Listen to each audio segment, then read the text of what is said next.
कि दुगो सखी रहे छथिन,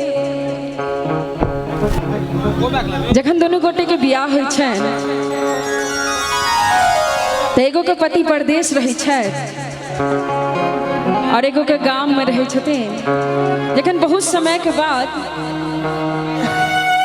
दोनों सहेली के भेंट होइ छै तो दोनों गोटे में की बात होइ छै सुना बजा रहा छी। कहे छथिन गांव वाली शहर वाली सो कि तोहर पिया छ शहर के बबुआन है गे बहिना, मोर पिया गांव के किसान गे बहिना, मोर पिया गांव के किसान। तोहर पिया छौ शहर के बबुआन है गे बहिना, हमर पिया गांव के बहिना, हमर पिया गांव के किसान। तोहर पिया छौ शहर के बबुआन है गे बहिना, हमर पिया गांव के बहिना, हमर पिया गांव के किसान।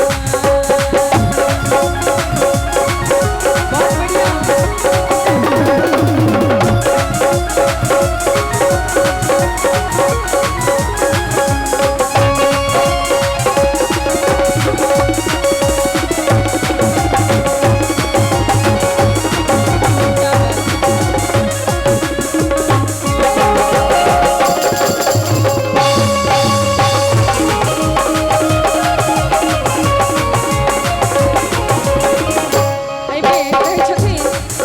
सहेली शहर वाली सो हे तोहर पिया पर का नौकरी का टाका खूब कमाओगे, टाका खूब कमाओगे।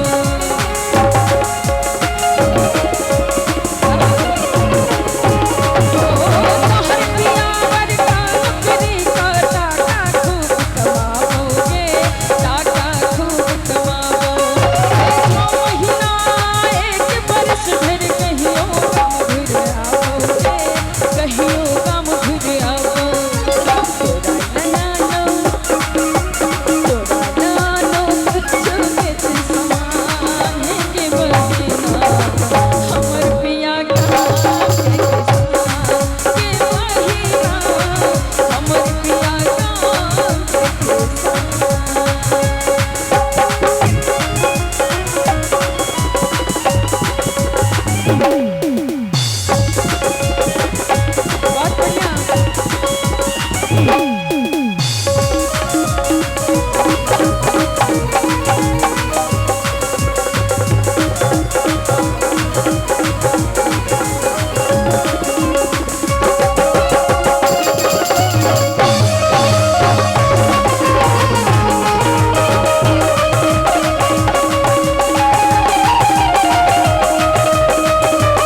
अपन किसान पति के लिए कही छथिन, कनी गौर से सुनबे। कही छथिन हमर पिया के मड़ुआ रोटी मकई के फुटहा भावे गे, मकई के फुटहा भावे।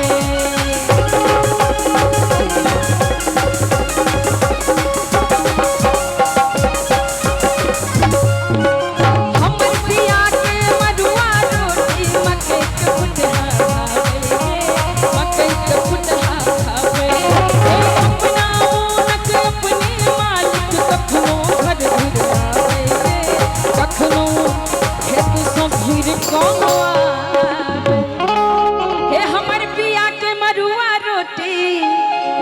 मकई के फुटहा भावे गे, हम मकई के फुटहा भावे।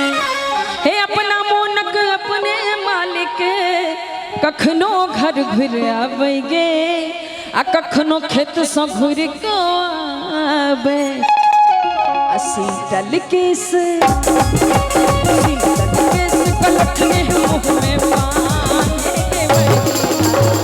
हमर